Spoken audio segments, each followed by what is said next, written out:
The quite obvious question is it Hunter's cocaine?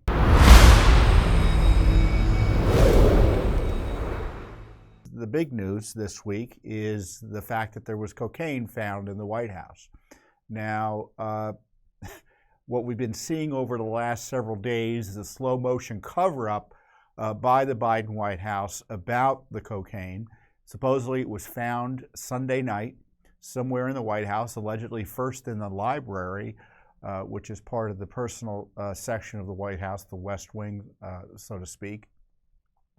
And they found the white powder. Evidently, they had to close the White House down because they didn't know what it was for security purposes, and they tested it, and it turned out to be cocaine. And since then, the White House has gone into damage control cover-up mode, refusing to say one way or the other whether the cocaine came from a member of the Biden family. Dan Bongino, our friend, is a former Secret Service agent at the top level, said, look, there's no way cocaine gets into the White House other than through a family member or I guess maybe a staff person.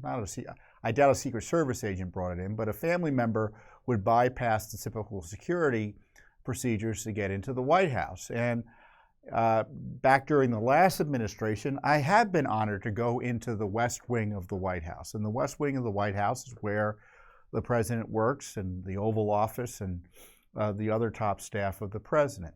And there are two entrances. There's an entrance, just think of the White House facing Pennsylvania Avenue. The entrances tend to be to the left on the White House there. And there's an entrance down at what I would call basement type entrance, and then up a little bit in the front of the White House is another entrance, and that's the West Wing lobby entrance. And so we've had this, I call this magical bag, dime bag of cocaine kind of move throughout the White House. All these leaks changing where the location was. Now the library is an area that is even less accessible than other areas of the White House, which would tend to suggest that maybe it was someone like Hunter or someone very close to the president or his staff who had access to that room where the cocaine was found. But since then, the leaks have changed the location of the dime bag's location.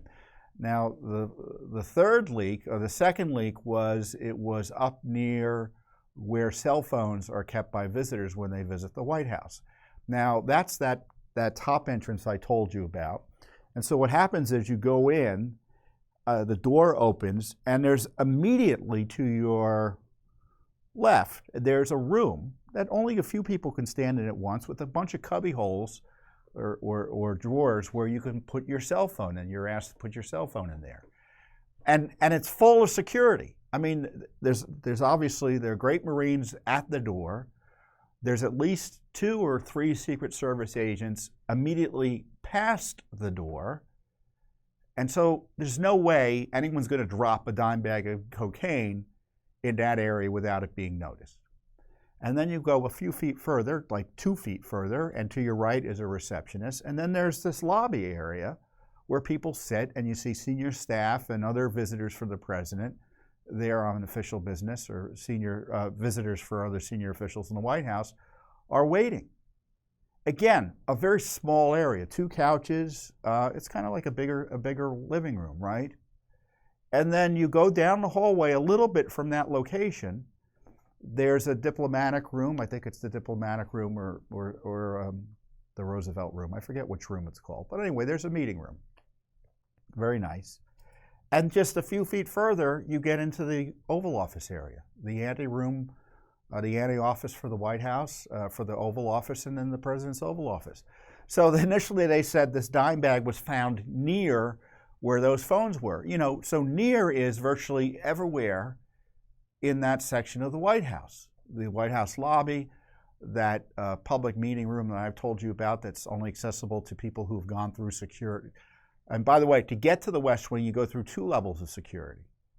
There's a front area, there's an area at 17th Street, or the other side on 15th Street.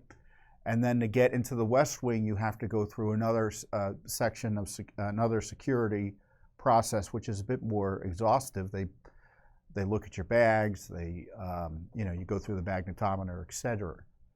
So you don't just show up off the street and go into the West Wing of the White House. So that's my way. And so now downstairs, so evidently that was a little too close to the Oval Office when they said they found that cocaine upstairs. So then there was a leak that said, oh, no, they found it downstairs. Now downstairs, it's even tighter than it is upstairs. You go downstairs, you walk into the area, there's immediately a Secret Service agent, I think a uniformed agent, sitting at a desk. And there's and the desk takes up most of the hallway. So you got to really walk around the desk, either to go upstairs to the West Wing's floor where the president is, or to get past him to go into what I believe to be the Situation Room. I've never been in there. And then there's the White House mess. And so this is a very small area. It's a small hallway area. You're in each other's way if you're even standing there. And so there's no way a dime bag's going to be dropped there, which is the third place it supposedly showed up, without anyone seeing it immediately. So what you're seeing here is an obvious cover-up. And I was laughing with one of my colleagues here, Chris Farrell, and it's like in Washington, that we're expected to believe it's Washington, D.C. Dime bags are just blowing all over the streets here in Washington, D.C., and I guess they just blew into the White House and maybe blew up the nose of someone in the White House. I mean, who are they kidding? And the quite obvious question is it Hunter's cocaine? It's fair to ask, given his near constant presence at the White House, so much so that folks have asked, is he living there? And he was there as recently, I know he was there on Friday. They left Friday evening to go to Camp David again with President Biden for who knows what reason. And then obviously he came back and he was there earlier this week over the July 4th holiday. I guess they had a special celebration at the White House then for the fireworks here in Washington, D.C. So was it Hunter? I don't know. You would think you could get a straightforward answer out of the Biden White House about whether it was associated with the family. But of course, they don't want to give you a straightforward answer. They said it's irresponsible to ask the question. So I suspect in the end, and there were headlines saying, and the media has been prepping the battlefield for the Biden White House, saying, oh, we may never know who dropped this dime bag of cocaine in the White House. We may never know. It will be an eternal mystery, just like that Supreme Court leaker, just like everything else that happens in this town that compromises the rule of law. It's, we can never figure out who did the bad thing. We don't know who leaked all this information on Trump out of the Justice Department and targeting him. We don't know who leaked this Supreme Court brief that resulted in death threats and targeting of the Supreme Court in an effort to blow up the Supreme Court. And I think CNN had a headline that said the Secret Service is going to end their investigation, even though they may not know who had left the dime bag behind. Now, so I said I've been in the West Wing, so I know those two areas. Now, I don't know what cameras are there about. I just presume there's cameras all over the place. So no one's being fooled here. And so you could just presume the worst. And this is why Judicial Watch has initiated its own investigation into the Biden cocaine scandal. We have our FOIAs to the Secret Service, which has been used and abused before by the Biden gang. You may recall we uncovered and blew the whistle on the fact that Joe Biden's dog had attacked the Secret Service and other White House staff repeatedly, which was contrary to the White House line that there was just one minor incident, and there were several incidents, none of which were minor. Imagine being on the wrong end of a German Shepherd dog attack. So, the Secret Service has been treated like dirt by the Biden White House in large measure. And even more recently, Biden was suggesting the Secret Service was lying about the dog attacks. So do you think they're going to do anything serious in terms of exposing Joe Biden's his son's criminal activities potentially in the White House? Especially since, as Judicial Watch has also uncovered through litigation, that both the Secret Service and the FBI, we followed up with litigation based on press reports, were helped vacuum up information to protect Hunter Biden from the consequences of having his gun thrown in a garbage can by his then girlfriend, the widow of his dead brother. It was just crazy town. And of course, let's go back a step further. Why would we be surprised that Joe Biden's son, Hunter, or just generally there's cocaine in this White House when there's been tens of millions of dollars of money laundered into the Biden family, what I call racketeering operation, by the Chinese, the Russians, the Ukrainians?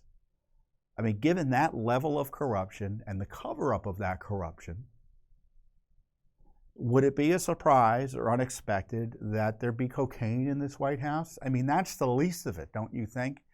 And the fact that the media is pretending that this is all normal and we may never know who did it, and the sort of casual approach to the crisis of law and order in the White House, it's just a further indictment of this city and the failure of our legal institutions to grapple with this unprecedented corruption in the White House. And I don't want to overstate the corruption involved in having someone bringing coke into the White House, other than the obvious national security and other implications. But to me, it's a symptom of a bigger problem that the Biden administration has been compromised by the corruption of the president and his family. And there's no getting around it. And that's why I think there's so much public interest here, because Hunter just got, he just got the sweetheart plea deal. There's evidence of corruption involving that sweetheart plea deal where the FBI and the Justice Department and the IRS colluded and collaborated to protect him and conspired. And so what is Biden's response to this, Joe Biden's response to this? Have Hunter Biden front and center in the White House in social event after social event. Well, kind of like, the Godfather saying, this is my son and he's untouchable. Thumbing his nose at the cops, practically speaking. So this is why this cocaine issue is important, and it highlights the Biden White House corruption, how other agencies get compromised because of that corruption, namely the Secret Service and other law enforcement responsible for protecting the White House. And of course, if the White House compromises the Secret Service, that compromises the safety and security, not only of the president, but everyone else who the Secret Service protects here in Washington, D.C. So it's just terrible. And but Judicial Watch isn't just going to sit and complain about it. We're going to do our own investigation and see if we can figure out what really went on, because we don't trust this White House or the Secret Service to do it honestly on its own, because the leadership, as I said, consistently fails the American people. So there you have it, the Biden cocaine scandal. I did not think I'd be talking about cocaine in the Biden White House, but here we are. God bless America, right? Thanks for watching. Don't forget to hit that subscribe button and like our video down below.